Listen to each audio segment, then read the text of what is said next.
Globalne analize kompanije McKinsey pokazuju da iako više od 90% kompanija planira da poveća investicije u AI, a svega 10 do 30% njih je strukturalno spremno i ima potpuno integrisanu ovu tehnologiju u svoje radne procese. Istovremeno, pitanje digitalnog suvereniteta i bezbednosti podataka postaje ključna geopolitička tema, što potvrđuju i najnovije vesti sa SAP Sapphire konferencije u Madridu o strateškom partnerstvu evropskih tehnoloških giganata, nemačkog SAP-a i francuske AI kompanije Mistral AI. Kako preći sa testiranja na realan povrat investicije, AI logiku uspešno spojiti sa postojećim sistemima na nivou cijelih kompanija i kako izbeći AI balon, o tome danas razgovaram sa Markom Mandićem, direktorom prodaje Axians Srbije.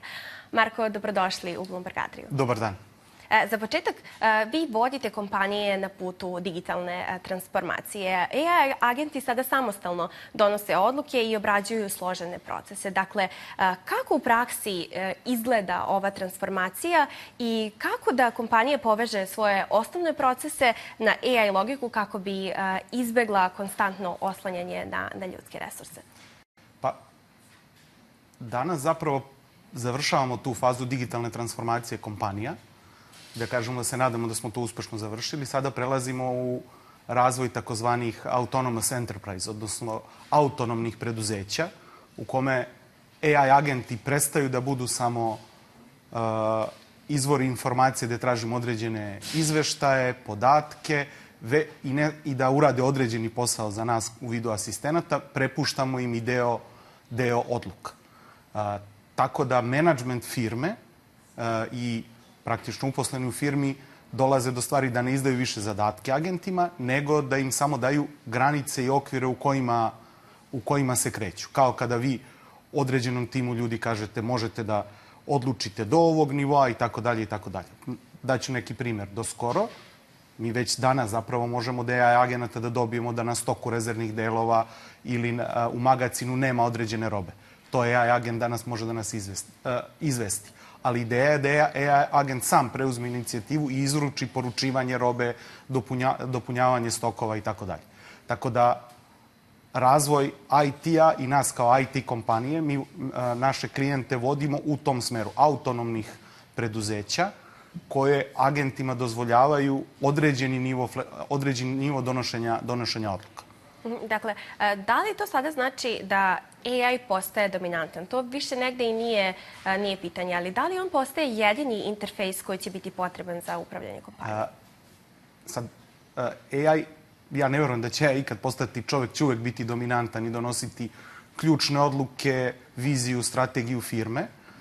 Ono što je autentično svakako ostaje na nama, dok AI će preuzeti onaj deo trivialnih poslova, onaj deo jednostavnih i repetitivnih poslova. Sad, pitanje koje ste postavili ima veze sa očekivanjima koje će se desiti. Mi danas u radnom okruženju i vi sigurno ispred sebe vidite više aplikacija. Ispred sebe ERP rešenje, CRM rešenje, raznorazne specifične aplikacije koje imate kod sebe, pretražujete internet, koristite neke stručne baze podataka itd. itd. U budućnosti, u nekom autonomnom, odnosno preduzeću koje je već implementiralo agente, imat ćete samo ispred sebe taj takozvani AI prompt, gde ćete na svom jeziku, u svom uobičajenom maniru, kako govorite, kako pišete, reći koji vam podaci trebaju, izdati određena uputstva kako promeniti poslovne procese i samo na osnovu toga će agenti ostatak posla odraditi. Dakle, interfejsi koje danas gledamo će uglavnom nestati, a ispred nas ćemo samo videti AI prompt i davati mu upute i zadatke. Da, i da li su... To je, znači, neka budućnost je bez interfejsa aplikacije, ako tako mogu da kažem. Da, i kako se, Marko, sada pravi taj balans i da li su kompanije u Srbiji uopšte spremne na ovaj proces tranzicije i šta bi to uopšte značilo za svakodnevnu produktivnost kompanije u Srbiji? Da li su kompanije spremne? Znači, mislite da je neka procena da je svega 10 do 30% kompanija spremno, a 90% želi da uvede AI. Mislim na Srbiju i na region. Tako je. Pričam i o regionu. Nismo mi daleko od evropskih trendova, tako da mi pratimo i u tom smislu. Većina kompanija kod nas razmatra uvođenje nekog od AI-a, ali kada dođe do testiranja, svega 10 do 20% je spremno. Zašto? I gde su izazovi?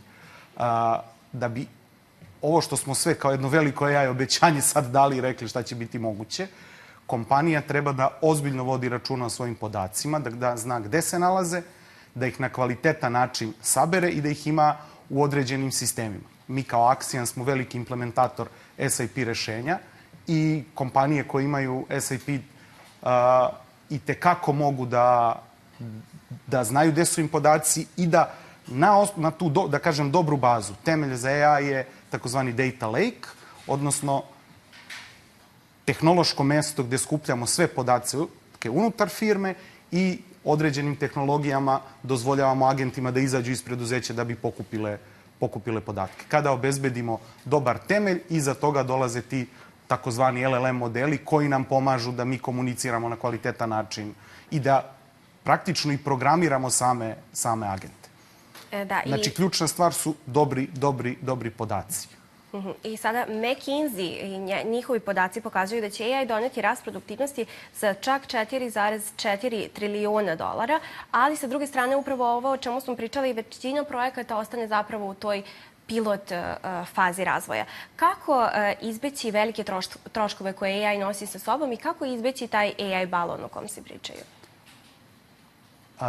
Ajmo sad prvo o delu troškova. Danas nije jasno i ne može se jasno sagledati gde su troškovi AI.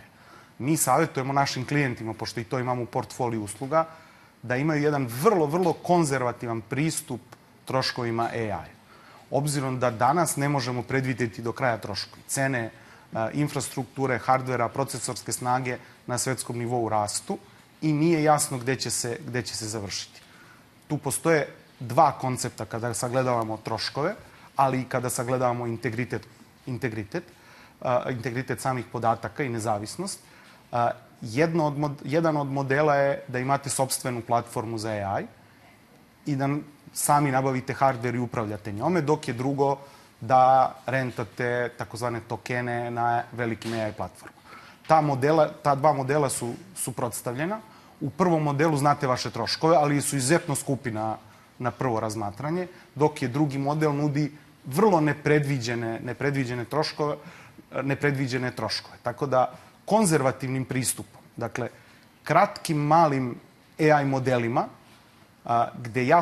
gde vidite cenu izvršenja vašeg agenta, možete doći do toga da imate upravljivo rešenje koje vam donosi biznis benefit i za koje znate koliko košta. Mislim, savjet je ako bilo ko se igra sa AI-em da mu i postavlja pitanje koliko ću tokena potrošiti za izvršenje agenta. Tako da, jer ponekad se zaigramo pa dobijemo samo skupu igračku. I uvek će biti predlog da ne uvodimo tehnologiju radi tehnologije, već radi određenih biznis benefita. Marko, najlepše vam hvala na ovom razgovoru. Hvala vam. Kako AI uspešno integrisati u velike sisteme i pretvoriti ga u realan profit, o tome sam danas govorila sa Markom Mandićem, direktorom prodaje Axians Srbije. Hvala na pažnji i ostanite uz Bloomberg Adriju.